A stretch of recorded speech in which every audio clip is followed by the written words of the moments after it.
Bueno, No, porque el plan Pinedo, después que fue rechazado, entre otros por los radicales, era la integración del agro y de la industria. Es decir, el camino que después siguieron Canadá y Australia. Claro, no era la política peronista claro, pero vos tenés que desalentar al campo. Uno tiene que ubicar en los años, quizás mi opinión, la Argentina con mucha inteligencia tomó las ideas en boga en Estados Unidos y en Gran Bretaña para reactivar la economía. Sí. ¿No es cierto? Muchas veces, por ejemplo, Torres le criticó que técnicos ingleses vinieran a asesorar para la institucionalización del Banco Central de Argentina.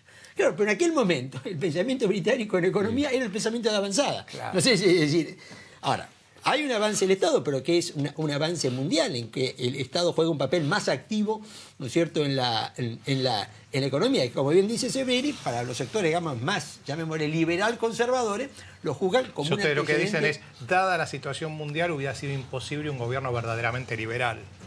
Yo creo lo siguiente, es decir, sin Justo y esta coalición que armó, probablemente los sectores fascistas hubieran tenido en la Argentina un peso político mucho más. Como lo tuvieron después del 43. Y además vos tenés otro tema, que es el papel que políticamente jugaba el ejército, no solamente acá, sino en otros países del mundo.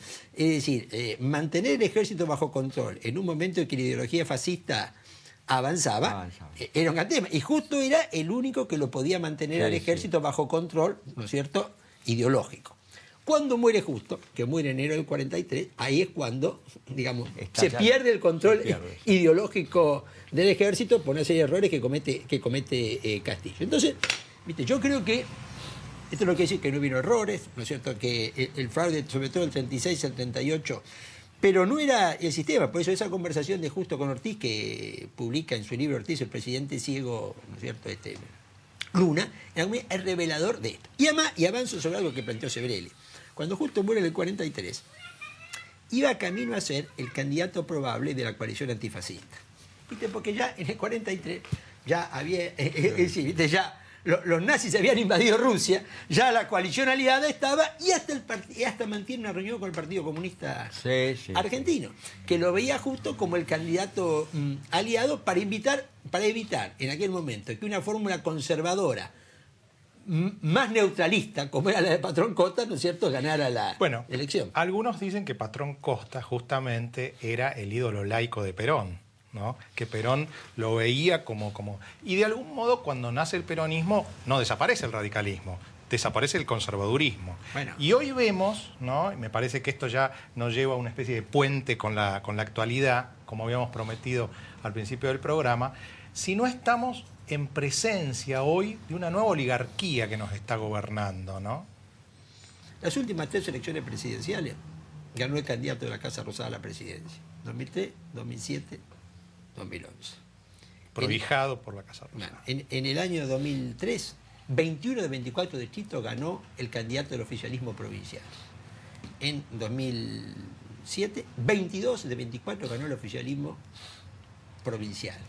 Y ahora en 22 de 24 ganó el oficialismo provincial. Para ganar se necesita plata. Es muy difícil ganar en la elección al que está en el poder. Yo tomo las comunas de Gran Buenos Aires. De 24 comunas, solo en 3 ganó el candidato que no era el candidato opositor. 3 sobre 24. Quien está en el poder hoy tiene una ventaja muy importante para ganar una elección. Pero si hacemos la comparación con el 2009, la economía era distinta, el gobierno estaba desgastado, el conflicto con el campo. Pero también hubo una oposición que se presentó mucho más unificada. Sí. Un acuerdo cívico y social, de verdad que era el radicalismo, con el GEN, con la coalición cívica y con el socialismo.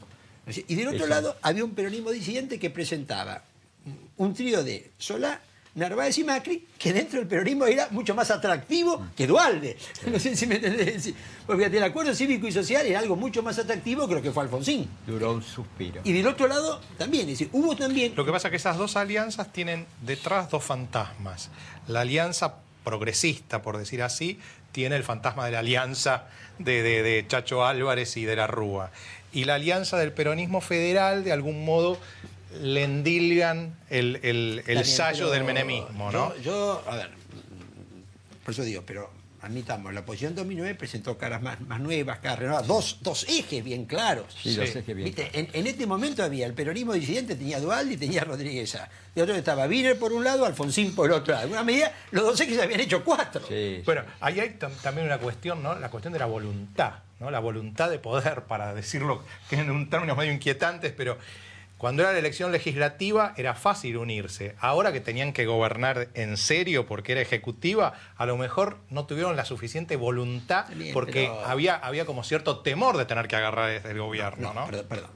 Yo creo que temor de agarrar el gobierno normalmente los políticos no tienen. Fue la ambición más vale de llegar. Yo Eso creo que fue básicamente. una visión de muy corto Sí. plazo, que si vos mirás en América Latina, en realidad, el único país que la oposición ha actuado en forma tan ineficaz es la Argentina. Vos te vas a Venezuela y tras un primer error de abstención, la oposición se ha unificado. Y vos tenés 5 candidatos con un acuerdo para una interna entre ellos para el mes de febrero. En Brasil la oposición se unificó con un candidato. Finalmente en Uruguay también con la calle del Partido Blanco. Es decir, en Uruguay, en Chile terminaste... Es decir, ¿qué es lo que te quiero decir? Acá cuando vos lo observás, que el segundo saque 17... Ahora, si fueron tan ineficaces para unirse, podríamos inferir que van a ser tan ineficaces para gobernar, ¿no? No, yo digamos... acá vamos a otro tema. Vos lo que me estás planteando es si un no peronista puede gobernar Argentina. Creo que me estás llevando a un punto, ¿no es cierto? Bueno, sí, y ahí hay una, no creo que sea una infidencia, pero el otro día estábamos tomando un café con Elisa Carrió, con Juan José, y Lirita nos dijo, esta va a ser la primera vez que el peronismo se va a tener que hacer cargo de sus propias crisis. Yo creo que en parte sí, pero también, esta otra realidad que yo comentaba, cuidado, que el peronismo ha demostrado tener capacidad Como para generar su propia alternativa, ¿no es cierto?, en la crisis. Claro, y si vos lo vas teniendo... Ahí volvemos a lo de la oligarquía, ¿no? Mirá la siguiente, el 89 que llega el peronismo con Menem y el 2015 son 26 años. El peronismo gobierna 24. Pero ¿es el mismo peronismo? No. Simplemente es Bueno. un nombre. Sí, un mero absolutamente. nominalismo. Sí y porque ¿no? no tiene nada que ver el menemismo con el kirchnerismo. Totalmente de acuerdo con Hasta vos. cierto punto, porque los negocios los hacen Está prácticamente bien, los pero mismos en cada yo estoy provincia, de acuerdo, ¿no? Pero Sí, bueno. el 80% de la gente es la misma. Claro. Es la misma.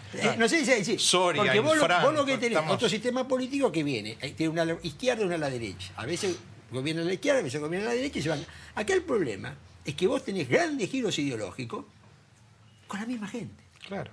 No sé. Kirchner le daba los votos desde Santa Pero Cruz a escuchame. Menem. Infran se los daba a Menem Pero- y ahora se los da pero Kirchner. disculpame, yo te diría que quizás el dato más elocuente de esto en la elección del 2011, que Menem ha ganado La Rioja siendo candidato de Cristina. Claro. Sí. Cuando todo el discurso de Cristina es el noventismo, el menemismo, y cuando Menem significa el 0.3% de los votos a nivel nacional. A nivel nacional. Porque mira, Scioli, porque Scioli se compró ¿viste? en este punto.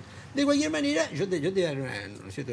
Una cuestión. Acá hay una gran cuestión que a veces la gente se plantea. Si en esta etapa histórica la Argentina puede ser gobernada por un no peronista. Yo creo que la experiencia, mi opinión, de Wiener en Santa Fe es una experiencia interesante.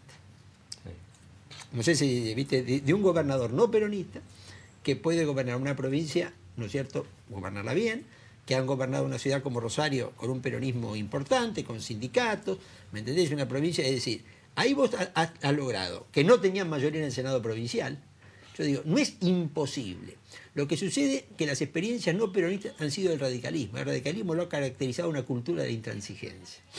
¿No es cierto? Y cuando yo siempre digo, ¿por qué fracasa la alianza? Dicen, bueno, porque se peleaban entre ellos. Pero cuidado, si vos tomás una teoría, decir, si alguien gana en cualquier país la presidencia y tiene mayoría del partido opositor en el Senado, mayoría en diputados, mayoría de los gobernadores, mayoría en este caso en el Gran y mayoría de los sindicatos, y no le das ni un subsecretario, como claro. desde el punto de vista de la teoría política, Sí, un poder sí, no sí, puede sí. funcionar de esa Sí, manera. sí, sí. Si no es asociado Es interesante. a eso. una fuerza que tiene... Cuidado. Es decir, ¿qué es lo que te quiero decir? También las experiencias no peronistas, en general han sido Se rompen pero no se doblan. desde el radicalismo, que tiene una cultura muy intransigente, que le hace muy difícil compartir. Claro, uno cuando ve la obra esta Ilia, no sé si la habrás visto, Sí. es muy interesante porque uno ve y uno dice, bueno, le hicieron la vida imposible, pero del otro lado uno podría decir, en realidad él tenía tan poco pragmatismo que frente a los problemas chocaba. Claro, pero vos fíjate, el gobierno de Illa con todas sus virtudes, ¿no es cierto? No había un solo ministro que no fuera afiliado al Partido Radical. Claro. Cuando habían sacado el 20 y pico por ciento de los votos. En el caso de Alfonsín intentó. Ahí incorporó un ministro de Trabajo que era un poco, pero intentó algo, ¿no? Yo te voy a contar una anécdota reciente. ¿Sabes? Hace 2 años y medio, Cobo, digo nada secreto, me dice, mire, yo no voy a ser el candidato al radicalismo. Por 2 razones. Dice. Primero, yo me afilié al partido a los 31 años.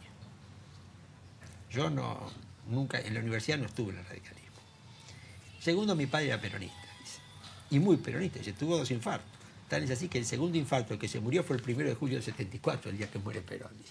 Alguien que el padre era peronista y de joven no estuvo afiliado al partido, es imposible que sea el candidato. No sé si... Sí, hacen una cuestión de linaje, no sé, digamos, es un partido que le cuesta mucho la apertura y compartir el poder. Vos ves, digamos, ya para ir terminando, pues ya estamos en el filo del programa, alguna posibilidad fuera del radicalismo o el radicalismo incorporándose a alguno de los otros dos sobre el eje de Macri o sobre el eje de Wiener, que se construya algo. Yo quiero decirte, para mí viene en este momento... O viene simplemente de adentro del peronismo el cambio. Mira, quizás, si vos me dijeras de probabilidad, creo que más probable, ¿no es cierto?, de que venga adentro del peronismo que Scioli, Urtubey. corto. Pero, te digo lo siguiente, creo que Wiener tiene una gran oportunidad. Una gran oportunidad en el sentido siguiente, la crisis del radicalismo con la clase media argentina, ya van 3 elecciones que el radicalismo no sale segundo. Ahora, de cualquier manera, si Wiener se hubiera aliado con Alfonsín, hubieran perdido igual, pero no hubiera sido una pérdida, un fracaso tan humillante como el que hubieran sacado algo más discreto. Ahí yo creo que el que se mostró intransigente fue más Wiener. Pero si la fórmula hubiese sido Wiener-Alfonsín...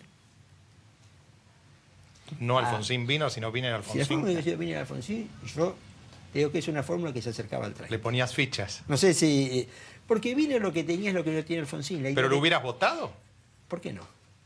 ¿Por qué no? Sí. Y según dice un amigo mío, acá Sebrelli, el wienerismo es lo más parecido al kirchnerismo sin Kirchner. Sí, pero vos fíjate... Sí, el modelo económico es el mismo de Kirchner. Sí, pero vos fíjate que la coalición que gobierna Santa Fe es socialismo, radicalismo, coalición y democracia progresista. Es una coalición... claramente de centro. Y como decía al principio, el socialismo a veces linda con el liberalismo, ¿no? Está bien, pero el socialismo también tiene... Yo creo que el gran tema del Partido Socialista Argentino es que se decida realmente a dejar de ser un partido de secta, que se decida a abrir la afiliación. Muchas gracias, Rosendo. Ha sido un placer y nos vemos el próximo domingo.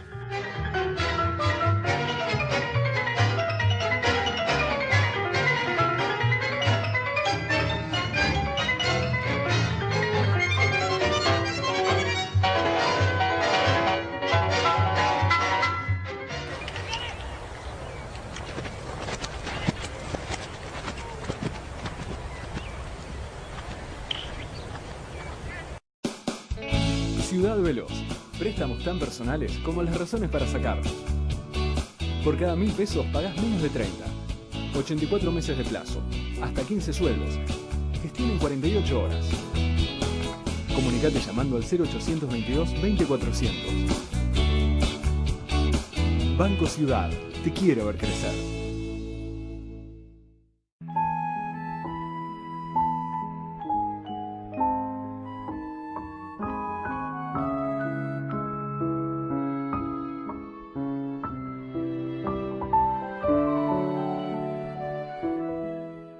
UCES, la excelencia, un compromiso.